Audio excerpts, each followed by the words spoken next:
Welcome in, Magic players, gamers, much love. Travis here with CML. How you doing? And today we are going to be covering a variety of topics that you would not hear from anyone else. That's right. We talk about things that other people in Magic will simply not talk about because they're beholden. Yes, so some of this might be slightly inflammatory, not intentionally. It's just that we care to have discourse, talk about things that people want to talk about, and we're not scared of stepping on people's toes so much. So, is that right? Something a little different from the mainstream Magic media. Maybe something of interest to people that don't play Magic too.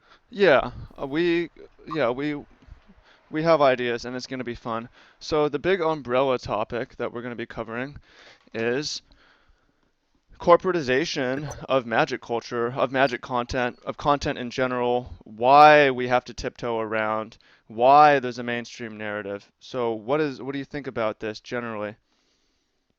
Well, I think the corporatization of Magic culture is something that's very obvious to people outside the game, and it's something that keeps them from being interested in it. Mhm. Nobody wants Star City games, regardless of how well their articles are written, Mhm. regardless cutting edge the deck lists might be sometimes if they don't already play Magic as a hardcore junkie. This is sort of in miniature the issue with Wizards marketing these days right now. So we want to take a look at how Magic corporate culture affects Hasbro Mhm. and its bottom line. We want to take a look at how it affects Magic employees, the quality of people that Magic attracts, the secondary market that Magic is dependent on, like card stores and what have Mhm. you, content creators Mhm. themselves who Yeah. must again show up, Can and then can players. Like, what does it mean to you as a Magic player that the content and sure. the narratives tell us? So let's start with the pressures of being a content producer, because this is something I can relate to firsthand. We're also going to talk about this from the player's perspective, and we will get to that shortly. But Absolutely. you understand this, and those of you can imagine, if anyone has an employer, you can imagine. There's certain things you just cannot say, or there's certain rules, certain topics you can't bring up, or certain topics you can't bring up based on your background. You know, people have certain lanes that we have to stay in, and Magic content is no different because it is under a corporate umbrella. And even if you're, so, I mean, there's different layers to this. Maybe you write for Star City, maybe you write for Channel Fireball, and you're under Star City, you're under CFB, and there's, you have to represent their brand. Or you're under Wizards, and it's the same. You need to kind of play along with their narrative. Or you lose your influence within that. You lose your deals, you lose your sponsors, whatever. And also, even if you're under YouTube, it's still a corporation. There's certain things you can't do or can't say, certain things that are inflammatory, or you can't attack YouTube so much. There's definitely this pressure to like tiptoe around. Like you have like a list of things like can't say this, can't say that, can't go on that topic. And you and I have a lot more freedom than the average Magic content producer because I mean, you have your own tutoring business. You write for sites like The Guardian, Gawker, various other. So like you can't really get blacklisted and fired. And then for me, primarily my thing in the Magic community is coaching, helping tournament players and selling ebooks and so on. So Yeah. Wizards could literally ban me, and it would negatively affect my business, but it wouldn't make it go away. So um, that is Well, I think it's why very that is why we can it, have top conversations like this. great and try to profit off of them. Moreover, like anybody can have conversations like this, as long as it's not published. Yes. Um, and as long as they're not trying to build an audience or get influence around it. But the scope for voices that are independent in Magic is extremely low. Like you said, um, I have a friend who's working on a graduate thesis. He's a specialist in fantasy intellectual properties, and I think the fact Mhm. that Magic is more of an intellectual property than a game at this point, as he argues, is very important here because it has to be part of the general narrative if you're going to produce content that's quote affiliated unquote with Magic. Mhm. The concept that was very important to him is autonomy. Mhm. Um, I, for the record, I've never written for the Guardian, just Gawker, the Okay. Daily Dot Sorry political about that. publication. That's okay. I would love to write for the Guardian. Yeah, They're not they're yet. terrific. Not yet. Yeah. Well, I mean, Gawker offered a lot of autonomy too, and it's a Uh-huh. shame that it's going down in flames as a result of the, the tech world and Peter Thiel and so on. I'd like to have a different 1 hour conversation about that, but Yeah. Well, it's people being too damn sensitive, right? Like it's people buying into this sort of corporate narrative as if it's some sort of literal thing rather than just image and advertising. And I think a lot of mhm. that's happened in Magic. Like people think Mhm. that when you read a Star City article about how great a GP is, it's going to be exactly that great. Well, it won't be. Like in addition to the fun times that you have meeting up with your friends and playing a few rounds, there'll be Mhm. some like crappy rounds. There might be like a lame judge call. You have to get Mhm. up early. The ice pools will suck. The bathroom line will be long. Stuff like that. And you just never Mhm. hear about that in Magic. It Like smells you hear terrible. about, The odor is yeah, horrible. yeah, it Yeah, I smells mean, bad. if Crackgate, obviously, like that is more realistic depiction of Magic. That's the most realistic depiction of Magic tournaments I've ever seen, and it got Definitely. banned and censored and shamed. Obviously, if you're exposed like that, I'm not saying it's all good and dandy. I understand why people are mad about it, but also I felt like that was realistic depiction. Like, not you can add to Crackgate to like the odor and the lines and the concession stands and the just feeling like shit from traveling so far and like cranky opponents, which Yeah. are understandably cranky, and just like the cacophony of the hall. These are things you don't hear about, which is like that's why I don't go to tournaments, is because it's just I feel bad. It just makes me feel sick, and I don't want to be around Yeah. people when they see me like that. So Yeah, you know, definitely. Well, I think the important thing here is that yeah, like the cultic, like you have to be kind of crazy to go out and play a live tournament, which is why 94% of Magic players never do. yeah. Um, And also, we According can't to hear that narrative. Like, if I'm paid off of one of these, small. If I'm boosting Magic, I can't say like, don't go to tournaments, they suck. Like, don't buy cards, proxy them, right?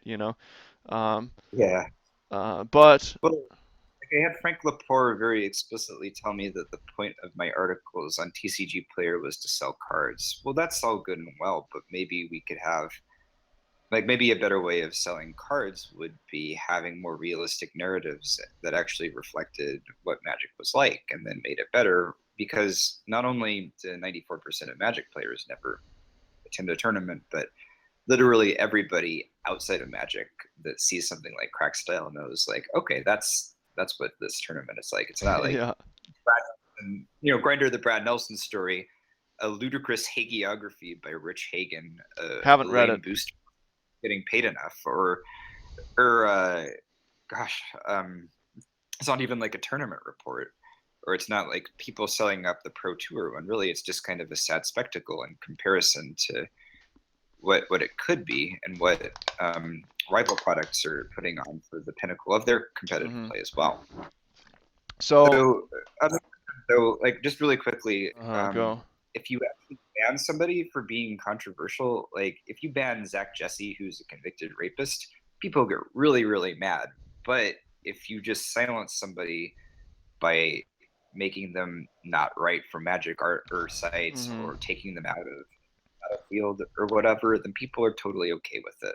So Wizards controls the discourse and the culture that way Hmm. more so than it does with a hard ban. Okay, yeah, That's my so basic. yeah, however, we're in a new age where people are figuring out how to monetize through coaching. Also, I expect we're going to see rise of affiliate sales where you have independent YouTubers who link to card stores and they're not really directly affiliated, so they have a lot more leeway in terms of their sponsorship. I think we're going to see that. I would like to shift and talk about this from the player's perspective, kind of the corporate culture. Um, Okay. we're not gonna, this isn't a discussion on gender and Magic, but there is certainly an influence, and the whole thing is not going to be this, but there's something that I want to say that I feel that I'm in a very, very rare position to be able to say this, which Go for is it.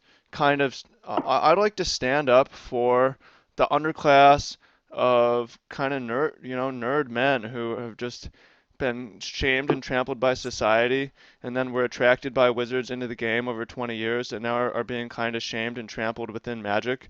And no one is really saying this because you guys, the white men, have done so well throughout history that like you can't really be oppressed. But like some of you, there's definitely individuals who just have it so rough. They've just been shamed. They're not like idealized. Everyone has their own problems. Why can't these people have their problems? Why can't um, y- Yeah, y- y- everybody y- has this. Well, yeah, yeah, absolutely. Well, what do you think? Like the worst thing about the discourse in Magic, like, is that it pretends to stand up for the nerdy tournament player, mhm. like on It their, doesn't. but yeah, no, they don't. It's just profiteering off of them. I Well, think a lot of time, like they're very happy to tell them that they're great and then treat them like shit. And this is a bad marketing thing. yeah, and we'll get into the history of the marketing, but my feeling is that this key demographic has been disenfranchised from having a voice on this particular topic. Because it's just sexist, misogynist, etc. I feel like in order to have a discourse on this, it would be nice to see a woman play devil's advocate and support these people, because then people would actually listen. Or in my case, I don't really feel that I'm necessarily one of them because I don't feel that I'm white. I feel that I'm Asian. I feel that I'm a jock athlete. So it's like I feel like I'm an outsider able to see this and able to talk about it without being like crazy inflammatory. And again, no one's gonna come shut me down. So um, I, I want to have this, and I don't want to undermine anyone else's problems. They're real. But why don't we start? We'll talk about the history of Magic and how it got this way a little bit. So why don't you start with kind of the early 90s, the culture, and we'll talk about how it evolved. Sure, absolutely. Well, I was kind of surprised to learn that Wizards in the beginning was a very diverse culture. Peter, of course, Peter Atkinson, the original CEO, wanted to make a company that did clash with social norms and Mhm. revolutionized corporate culture. If in the meantime, also empowering nerds who were, Mhm. I would say, quite a bit more disenfranchised now, Mhm. or then than they are now. Mhm. We're trying to advocate for, how do I put this, like the fat nerd, so to speak, Mhm. stereotype that can't cut conventional notions of Mhm. masculinity even today. Then Mhm. Wizards was built at empowering him, but it was also built at empowering a lot of other marginalized folks. Mhm. Like there was a lot of diversity in terms of cis and trans, for example, Mhm. ethnically, economically, Mhm. ideologically, and so on. Mhm. Like so I learned a lot by talking to the old director of sales, who was a woman, or continues to be a woman, I should Mhm. say, and culturally it was very countercultural. It was very freewheeling. Mhm. Um, Conventional notions of, for example, monogamy and Mhm. hierarchy Mhm. burn out, Yeah, you were and that's saying it was great. like I don't know if this is real, but you were saying that early Magic, Wizards of the Coast, corporate culture was like a sex romp of like, Yeah, it was. You can find this on the Salon article, John Tynes, where they had their big corporate orgy, which is kind of a one-off deal, but like people were hooking up with each other, and I don't know if this is like a common idea, but I tend to think that people go to their jobs oftentimes because they're motivated to get laid because it's yeah, great. no, that's a And major disadvantage of being self-employed is like you're or a self-employed internet entrepreneur is you have to go out and meet people. It's not going to happen through work. So, I think right. that's true. And that was one of the coolest things about working as a server in a restaurant is the social scene. So I agree with that 100%. People, there's definitely problems with harassment in the workplace, but people are still meeting and getting married through that. That's real. Absolutely. Well, another way that I meant in like a more general sense, where if you go to your job, you make money, which gives you autonomy, which then gives you more options in terms of like the people that you can meet and the experience that you have. But Wizards was a lot more direct than that. I mean, they Hmm. did pay their employees pretty well, and back in the day, and they don't really do that anymore. At least not until the software people, but we'll get to that later. Hmm. Uh, We've talked about that but in other videos as well, but go ahead. yeah, okay, well, at any rate, ideally, Wizards will get back to what they were as a Hmm. company back in the. That meant, like at that point, it meant not only would the company be more diverse, not only would it empower people through having them meet more like-minded people and giving them enough money that they can sort of use their own Mhm. wherewithal in determining what they would Mhm. do with the rest of their lives, but it Mhm. also expanded the definition of what it meant to be a gamer. Magic Yeah. was huge. It was revolutionary. It brought a lot of new people into the fold, and Mhm. now it's simply not true. Um. Corporatization. Yeah, perhaps. So that's how it started. I don't know much about that, but we know that at some point it started to overwhelmingly attract white males, and we also know this is basically common knowledge that for a long time it was specifically targeting white males. You can see this through Mm-hmm. their ads, during the Pokemon infantilization era of, white boys, and then later on with the other moved on to white, attracting white men. Now, I feel that this is not that Wizards. Every business has a prerogative to choose their customer avatar, and whether that is they basically have the freedom to choose the race. Fubu targets black people. That's not a secret, right? Cosmetic industry targets women. You got a higher. It's your prerogative if you think you get a higher return on investment, and ultimately the market is going to tell you if you're right or you're wrong. So Sure. perhaps during this period they found out they invest $1 in marketing towards a male versus a female, they get $2 back from the man and 150 back from the woman.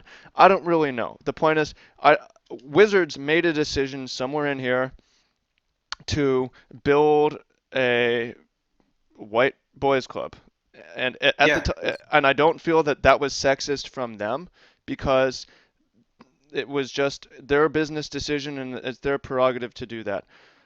However, um, things have changed in the last. I don't know the date. I don't really know the date it shifted. 4 years maybe. Do you have any? Yes. Well, the idea I have is like it's different notions of sexism. There's the corporate notion of sexism, where Mhm. like if you're um, Hasbro and you're targeting exclusively white men, as they very explicitly did from Odyssey forward, Mhm. probably all the way to Eventide. By the way, I All the love way to those when? sets, but the Eventide. Uh huh. By the way, as a white guy and like kind of a hardcore Mhm. stereotypical competitive gamer, I Mhm. love those sets, but I didn't play Magic at that time, Mhm. and the culture wasn't particularly healthy, and Hasbro didn't make as Mhm. much money from it as they could have. So there's in the sense like that commerce should be in general more inclusive. That maybe you're leaving money on the table Yeah. by doing, Well. like Um. you're certainly doing it now. Yeah. Okay, Certainly. so then There's you also multiple. like want to. Go ahead. Oh, I was just gonna say you want to think about that in terms of the other people that are affected by such a marketing choice, Mhm. like the employees. If you look at the Glassdoor reviews of Wizards, Mhm. for example, it'd be terribly sexist to work there. Mhm. Women that do stick it out have to be kind of tough cookies, and Mhm. some of them kind of insane. Whereas Mhm. it's a Mhm. regression from having the director of sales be the kind of Mhm. this hardcore, Mhm. confident badass from the 90s, like a decade Mhm. before then.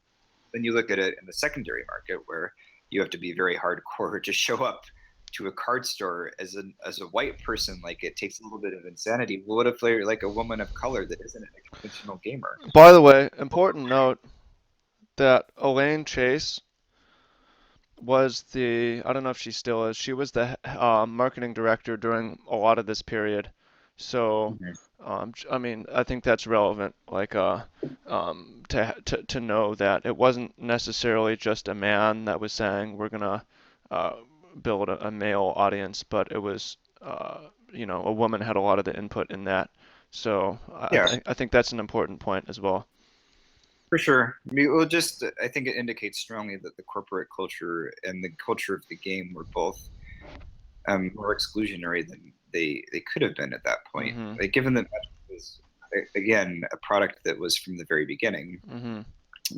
more inclusive Mhm. and more diverse, massive success. Like a lot of us like to think of Magic as something that sort of sprang from Richard Garfield's head Mhm. in this beautiful artistic way, Mhm. parthenogenically or complete, like Mhm. fully formed without any market considerations. But it's simply not true. Like they knew that they were trying to fit a certain market. They knew that they wanted to make a card game, Mhm. so they could use baseball cards plus, poker or Mhm. war or whatever. They knew that they wanted to make a game that didn't last so long in Mhm. comparison to board games. They knew they wanted to make a game that would appeal to people that weren't Mhm. hardcore board gamers Mhm. already, and so on. So that at that point, you get the best of corporate culture, Mhm. where it's a bunch of people working together and making a bunch of money and Mhm. expanding the definition of what it means to be a gamer and Mhm. be making I think they inroads into I think they really did status. expand what it means to be a lifestyle gamer because a gamer before is Right. like you had the dungeon, you had the parents' basement stereotype. Now like Mm. the stereotype is like you go to the LGS Friday or something, or like you go, you play cards with friends, or like I think that really did. They successfully made Magic, like they made gaming way more real life social. I think that it's Right. hard to. I wasn't alive in the 80s, so I don't really know, but it was way more basement, as the stereotype at least, and that has gone away a lot because is just it's not true in reality. So I think Right. Magic Yeah. really did help with that. It Um, did. It changed the world, and I think it was yeah. through the good culture that it was able to do so. But then at some point, maybe the sale to Hasbro did it. Mhm. Maybe R&D having too much autonomy in Mhm. marketing and so forth, and Mhm. not having enough autonomy Uh-huh. for that also affected it. At some point, Magic turned from good corporate culture into the most myopic corporate Mhm. culture that you could have, where the purpose was to exploit the current customers as much as Mhm. possible, which is what we have. You see that in the discourse, which Mhm. affects then the people that show up. Yes, and even So though gaming caught up with Magic's ideal, it's changed a lot. Magic changed the world, but now it's like it used to be way ahead of everything, but now it's kind of behind. in some ways, yeah, it's even counterculture now as everyone moves into Hearthstone and League and Dota is like you actually are not a computer person, you're going and hanging out with people in person. I'm not quite finished closing this nerd mail loop. So Wizards, they started off somewhat diverse, and at some point they started amassing this male following, which Mm-hmm. could be a variety of factors we could speculate on. But one thing that we know is that it was targeted. So we know that it was somewhat intentional by Wizards for, They did it. yeah. That's for sure. So Yeah. you have this influx of men who many of them have been shamed by mainstream culture. They're nerds, perhaps they're fat, fat shamed, or they're little shamed, little nerd, or they're just these people are not really on top of society, you know. They don't have it sucks, right? So they saw, okay, here's someone who's taking us in, we'll go, and and they didn't build this community themselves for the most part. I mean, they were definitely involved in building it, but it was a corporate force that built it, right? Now, around 4 years ago, Right. I don't know the exact date, Wizards changed. They're like, for whatever reason, probably a business decision, it's like, we have this all male thing is killing us, or we've gotten all the men that we can get. Now we could double our market if we can get the women too, right? So they kind of changed the narrative. We have what's the name, Alesha, like we have a trans character in the lore.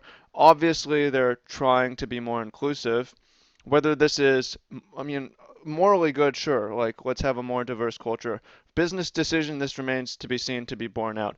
But what's interesting is people ask, why aren't there more women in Magic? And because they see that they haven't been here for longer than 4 years, they don't know that this is kind of a new thing, a new push from Wizards. So the explanation why aren't there more women in Magic is like these men are unwelcoming. That's a lot of the Hmm. main narrative because Wizards isn't gonna say there aren't as many women in Magic because we excluded them, So the blame is kind of put on these men again who are kind of on the lower rung of society in terms of social clout, and now are moving back into the lower rung um, of social clout within Magic, which they had been attracted to. So I'm basically just saying like let's not blame these people. Like, let's understand where they're coming from. That yes, we want more diversity. Yes, we want more. Um, we'd like more safe spaces. We want more fraternities and sororities within the game, I think. But blaming the demographic is just feels super wrong to me because these people have just been shit on, and Wizards built this, right? Am I wrong here? Mhm. Like, no one is saying this. Like, why? Right? You're not wrong. Well, because that way they can't make money from the sites that depend on Wizards. I think on one hand we can certainly castigate and condemn Hmm. exclusionary behavior at card stores, which I'm sure is a lot more common when we're not in Hmm. Seattle or Humboldt. But then we Yeah. can also say that, like, it's not their fault that the culture is like this. No, it's corporate. It's very much Wizards' fault. Yeah. It's Let's way more Wizards stop than it is shaming an the nerds, individual. man. Stop shaming the nerds. Stop shaming the That's nerds. basically Stop my shaming the point. nerds. Like, I felt like I Well, could if they're say that. shamed, I mean, they're probably not going to change their behavior.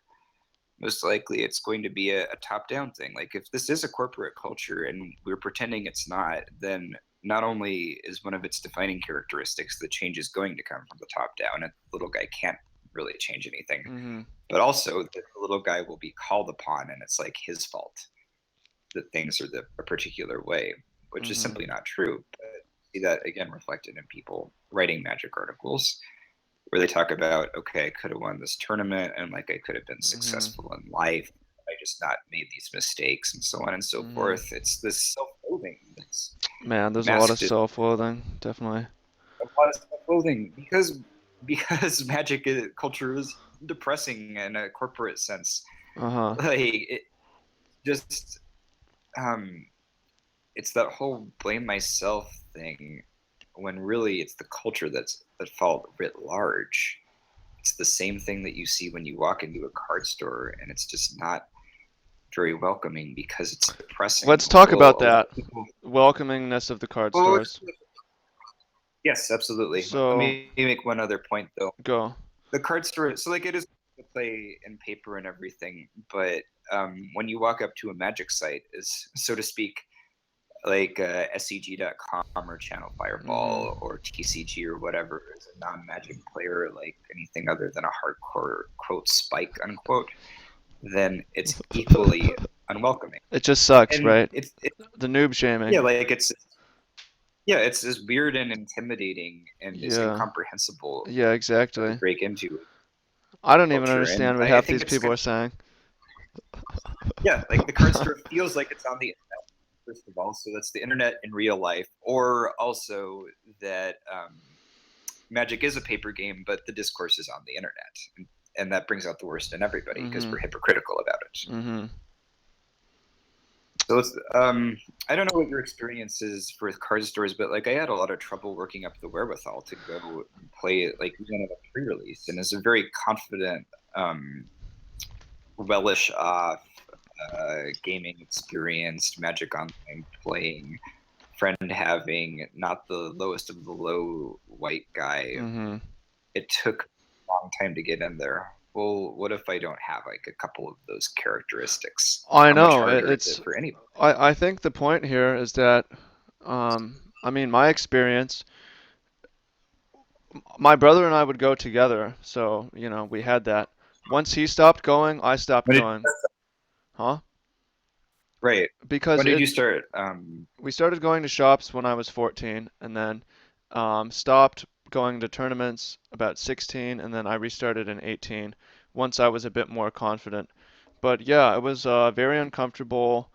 Um, there were certain individuals who were welcoming. We had Mike Thompson. A lot of people have been writing about him. He honestly like added a lot into the environment.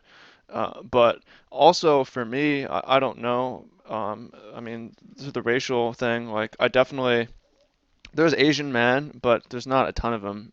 We're a hmm, minority in Magic, so I definitely would like go in and look around, and it's like a bunch of white guys, and maybe they're out of shape. There aren't Asian jocks athletes. So it definitely is like a bit weird. Was a bit weird. Like I don't really fit in, so I wouldn't talk to that many people, or I would just come to compete. If I didn't care about competing, I just wouldn't have been there because those weren't those weren't didn't feel like my tribe. uh-huh. Yeah, and then of course it's the social aspect that gets people coming back. Um, if you make friends through Magic, then you're hopelessly addicted because Yeah, that's your social outlet. yeah. What if you can't? What if, first of all, you don't fit in, which is the vast majority of people? What if it works the other way too, Mhm, where when your brother stops going, you also stop going, or mhm, like when like our big crew of Magic that we had intact in Seattle as recently as a year and a half ago, as soon as a few of us stopped going, like nobody really goes and plays Magic mhm, anymore all that mhm, often, and it's bad marketing. mhm. Well, what if the community was more welcoming in a general sense? Because interacting with a random person at a card store is likely to be like interacting with a coworker rather than with a friend. Mhm. I think that's the corporate culture again. Like everybody's super vigilant about their image, Yeah. and they care about the optics. I would say than anything else. Like Wizards having something Mhm. like Alessia is very tokenistic, and it's kind of insulting in a certain sense because okay, it's cool to have a trans character. That's great, but like, what if you were just doing that to try and take the trans people's money rather than actually creating somewhere welcoming for them? Well, I don't know. Yeah, Like, I don't know. I mean, I don't know. I don't know that I want to get what into was that too much. Um, what um, was the saying? Like the point that we we made can. earlier, where the point where we made earlier, where we talked about how the sites pretend to be advocates Mhm. for nerds, but they're not. Like they pretend to be advocates for these disenfranchised white guys, and they're not. What if like the marketing strategy was to include everybody that way, and like they Exactly. pretend to If it's be? not anyone's space, then it's no one's space. I mean, that perhaps is what happens. Um, I Yeah, want I wanted to make a note on other reasons why it's uncomfortable and unwelcoming, even if it's your right. demographic. Maybe you're like, maybe you look like everyone, and it might still be uncomfortable because just, Because it's awkward. yeah, people don't Maybe there's not. necessarily. Some people have good social skills, some people don't. Like, there's, one in every four people is maybe a weirdo. I don't know if the ratio. I'm a weirdo, but I mean, it's probably like pretty normal to be uncomfortable in that situation. I'm sure there are some people who find like LGS is really their home base, and they're super comfortable there.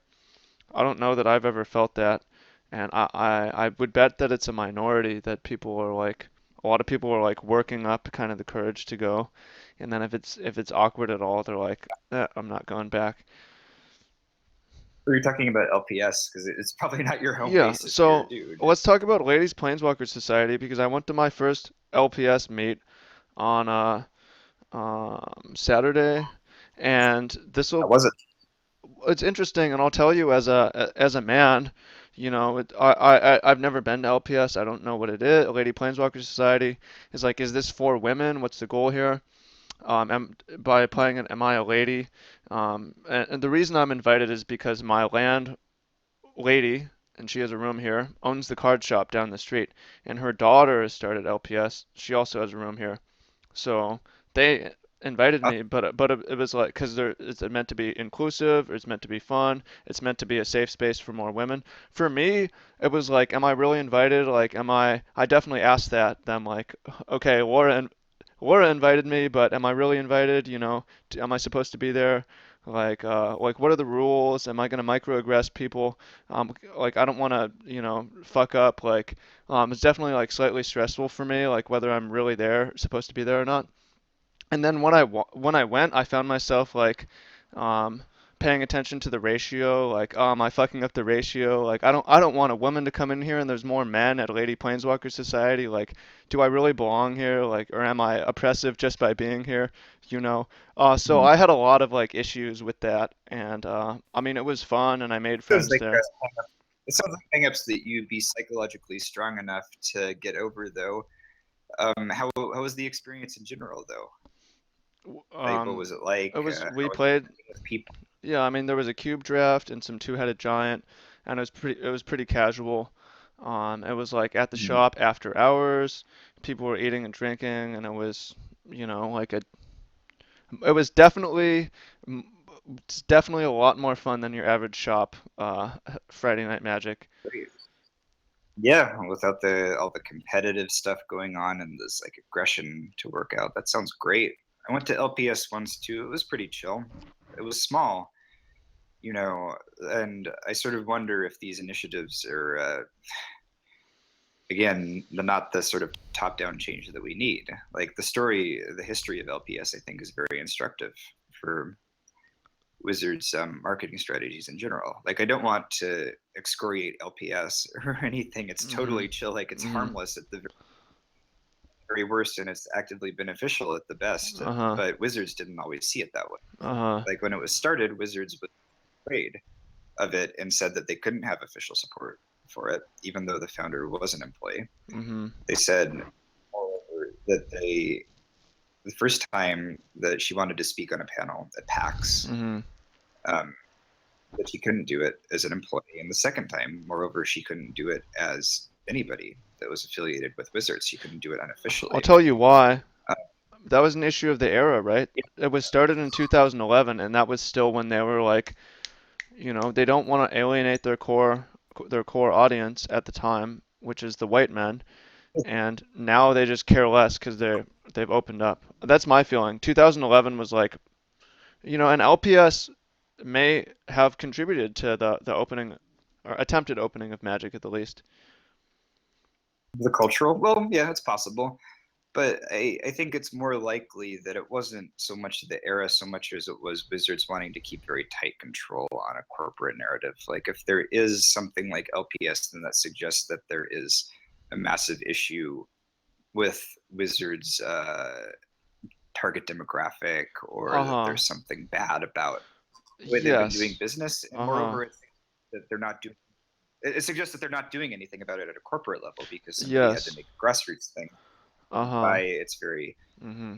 insufficient to fix the Mhm. problem. So that must have been paranoia. Mhm. Like Wizards is very much about tactics and has been for a while. And it's interesting to see how Mhm. like the fictions that they have on the cards are Mhm. they're attempting to turn into reality. What people are like Jason Chandra is the face of the brands rather than fat nerds in a convention center playing for not much money after traveling for a while God, and I've been being there. exhausted. But Oh no. Shout out. well, Shout anyway, out. We love Wizards you. and Planeswalkers, I see you guys.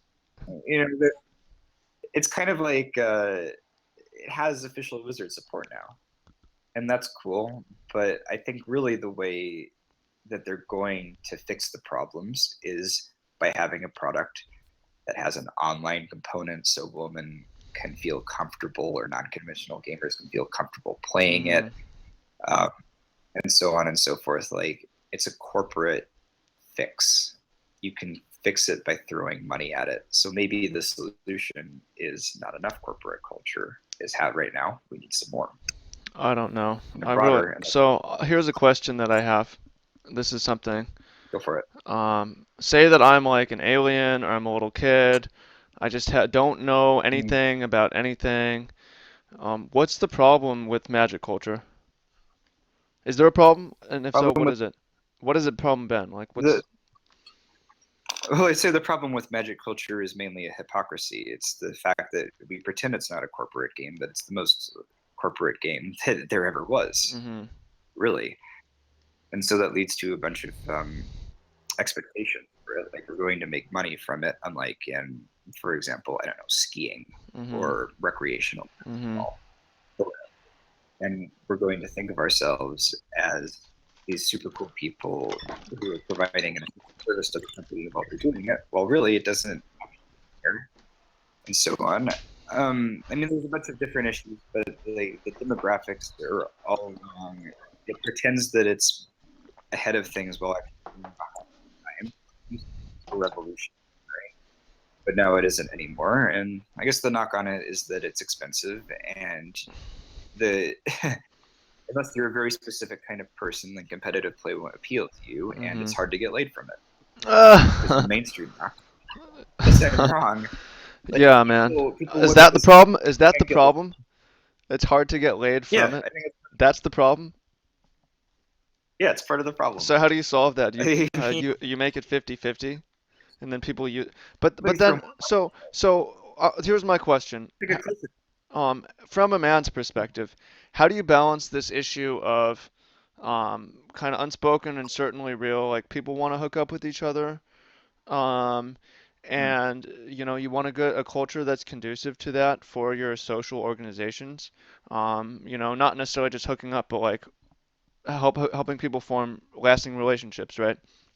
How do you Mhm. balance that with um, like awkwardness and harassment and failed attempts and, like because on one hand, for instance, we talked about this at Wizards that and from a job, like there's problems with harassment, but people are still meeting and intending to meet through that and getting together. So, For it's a sure. similar thing in If Magic. Like if people, people will meet and want to do that, but it has to be like highly regulated and like not in the shop, like how the fuck does that like do you see that like the like just the super awkward issue here, right? Right. Well, I suppose a step in the right direction would be making it cool for people to play Magic again. So you attract a higher caliber of men, so you attract women, and so on. It would be um, a positive feedback loop. But whatever they're doing right now, where the gender ratio is horrific, and it takes kind of a crazy man to play, it takes a crazy woman to play Magic. Well, I think again you solve it by throwing money at the problem, more corporate culture, and that's really just not a new thing for Magic at all. It's the oldest possible thing because it was like this in 1993 when the game came out, Mm-hmm. and it was intended to be. And now it's just I don't know. Like I tend to think that Wizards back in the day was kind of like a primitive hunter-gatherer society where it was 100 to 150 people, and the actual numbers for both of the company and the societies, and everybody was kind of happy and got laid, and there was a lack of jealousy or like the typical things that make modern life so Mm-hmm. rough, like Mm-hmm. a scarcity or a feeling of poverty and By the way, marginalization, and then um yeah, so there is I feel like I should have said this earlier. There's certainly a subset of people who want their social organizations to do matchmaking for them. However, there mm-hmm. is also the boys club narrative. And again, I don't want this to be all gender or whatever, but there's a lot of men who are not at all interested in meeting women through Magic. They have wives, they have girlfriends, and this is their boy time to play. So those are the men, like we have different categories of men who are like harassing and like use terrible game or whatever, and then the men who are just super unfriendly as well. So like there is Right. definitely a mix. I don't want to imply that like everyone is trying to get laid. Like I don't think from talking with Magic players this is not true at all. Like Like indirectly by making money from the game. If you could make money from it, again, then you'd have the autonomy to then do what you wanted with your life. But the fact of the matter is, Wizards does not pay well. yeah, well, there's Like it's also this is a small niche. This is who I talk to with my coaching and training. There's a lot of men, and again, right, this is a sizable but small niche. Men, they have kids, they have wives, and they want a competitive outlet to pursue something great, not only in their work but also in their hobby. And then Magic is just the social element is really not that important. It's somewhat important, but they want to win tournaments. Those people exist too. So there's people are coming from a lot of certainly different directions. right. Well, I would say that on one hand, you can't absolutely please everybody, but you should probably try. Like the modern esport does have these headliner events where there are millions of dollars at stake, but it also has the most casual play imaginable by downloading Hearthstone on your phone and playing for free, or downloading Overwatch on your console and playing for free, and whatever. And that's the other side of the coin. Where Magic able to customize its experience to include not just your people, where they're like the competitive people again are only 6% of Magic culture, but also people that wanted to play a game, let's see, on the internet casually, free of harassment, Mhm. without having to find their friends, Mhm. and so on. Like in the same way that modern esport does, then it would be much more in accordance with what it used to be um, in '93. As it is, the culture is just such a violent contrast with something like poker, where it is very competitive, but it's also not corporate at all, because poker isn't an IP, and it also affords an opportunity to make money. Um, where like somebody that had the same sort of shilling thing that Magic pros do would be dismissed and laughed out of town as a tout and a fraud. Well, that keeps the community sort of egalitarian and going, and you see that in the way the game plays itself. Somewhere like League and Hearthstone, well, it's a little corporate, sure, but it's also done well, and lots of people want to play it. And there's big productions on Mm-hmm. ESPN Mm-hmm. or whatever, and it draws massive audiences, and it's revolutionizing games. That's Magic back in '93. Yeah, Magic's Those on. games, By the way, we talk those, about Magic those Digital games, next. yeah, Um, absolutely. Like those games empower people right now, and Magic used to empower people. It was meant to, and I don't think Magic empowers people anymore. It's like late capitalism at I at think it its very still does worst. empower people because you have a bunch of I mean, you have a bunch of people who, first of all, it's really convenient. It's really convenient social mixer for those people who want that. You know, maybe it's not the right demographic for you, but like if you it's Friday night and you want to meet some brand new people playing a game, there isn't another thing that does that really. Um, Mm-hmm. so that's empowering. And then also you have these people who, men or women, who maybe they played competitive sports in college and they graduated, and now what? They still have that competitive outlet and they want it outside of their work as well. And what is going to offer that? That allows them to travel and to meet people um, off the internet, Magic only, So Magic does empower people. It offers different options. And the dream, it's not amazing. It doesn't pay that well, and the people who make full It's time super don't impressive. make that much money, but it's there, it's possible. Right, it's possible It's to be empowered me. featured in shilling a corporate narrative. Well, it did, but it doesn't. Like the official Wizards thing and the content complex around it doesn't empower you anymore. Like to the point where you felt the pressure to get off of that whole thing and do your own thing, Well, I'm which is still great. empowered by it because I mean, I'm neck deep with the serious tournament players. These guys who are traveling to this tournament or that preparing for a month to fly to a tournament. And the fact that there's money in this is ultimately how I'm paying the bills right now. So I'm But if there st was money in it, if how there was much cooler would that be? if there was more money, there would not only be more money for me, but more options. So and that's why you see my channel. I play Hearthstone and chess now because I'm not 100% on Magic fixing this shit, and I want to be able uh, to move if necessary. Not if possible, but if necessary, right? Definitely. Well, since you asked about Magic Digital Next, I think having that kind of product, which from an abundant amount of Hasbro announcements is very clearly supposed to be an overhaul of the way Magic is played online, if not just an entirely um, simplified and mass marketed game or variant of Magic in the manner of Hearthstone, where again they're going to keep the card shops and keep Magic online as well.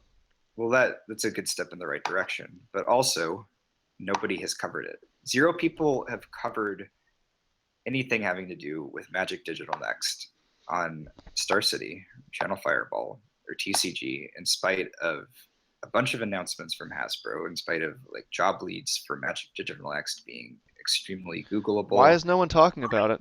It seems like a big Because, deal. Because there's no faith in yeah, It's probably because there's zero faith in Magic Digital right now.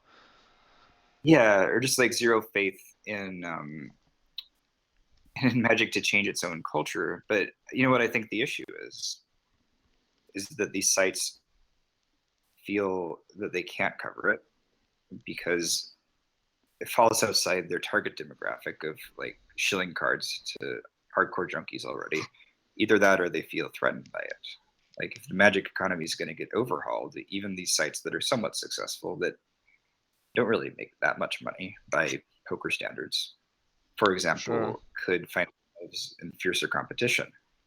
And then, of course, the outside world doesn't care because Magic has shunned it. Magic has very much spurned the outside world to the point that Kotaku and IGN very rarely cover it, and you get like Yeah, your dose of reporting from like Forbes or random sites, and I think that's the worst of the corporate culture it's is true. that you don't get like you don't get anything, no internal memos circulating among even like these people that have devoted their lives to it here, and then you get the people outside who just don't care either, even though it's probably a big deal. Yeah, man. I think you make a good point about Kotaku and the major media not covering Magic at all, and a lot of that has to do with Magic's very exclusionary history. And I don't just mean exclusionary in terms of demographic, which we've covered, but also exclusionary in terms of have you ever had a conversation with three Magic players when there's a fourth person there? Like, it's what about it is so exclusionary, you know? And other games are not quite on that level where it's just like we will be yakking for hours and just never make any sense to the other person, you know? Definitely. Well, I would say like the game is complicated and has a bunch of inaccessible lingo and like 20,000 moving pieces.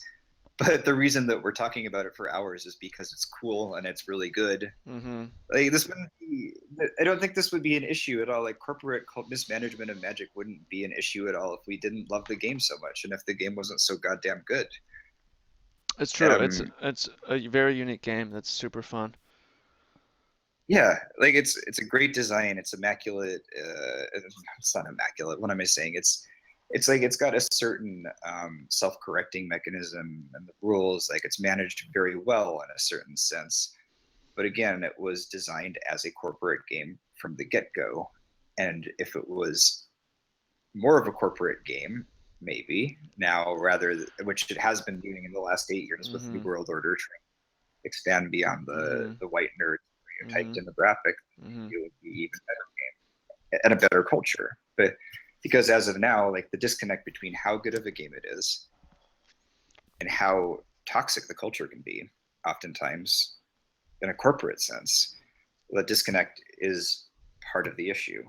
And it's kind of counterintuitive to say, in order to fix that, the problems with the best game with the worst culture ever, we need to focus on changing the culture. But I think we do need to focus on changing the culture, and that'll make it a better game. Yeah.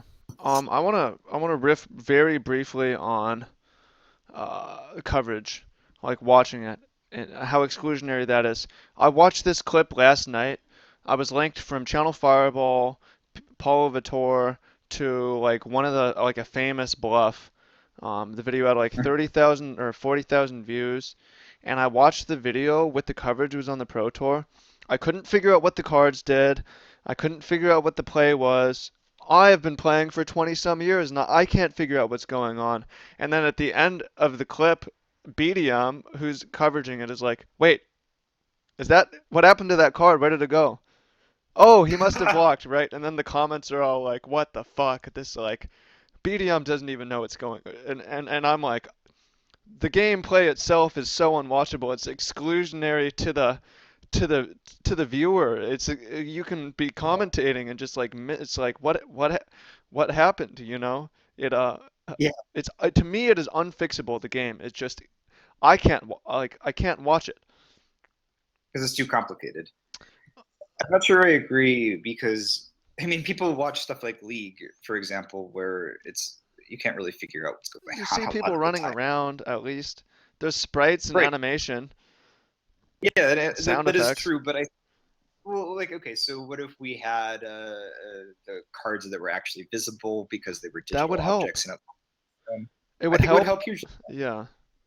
No, I think like the culture, the tragedy is the culture is fixable quite easily. Like Magic doesn't have to be the most accessible spectator game. It just has to be uh, like a little bit followable with coverage that isn't so exclusionary. Like the coverage team for Wizards is kind of embarrassing, and Yeah. even if like you would say that the audiences that they draw are microscopic, and it's very much a failure in that sense. It's a failure for many, many, many reasons, but one of the reasons is please speak in more plain speak for me to explain what's going on. If I can't understand what's going on, good luck with everyone else, right? So, Yeah. um, you know, Well, also, how do they fill the dead air? Like, what does it sound like when they're talking about these things?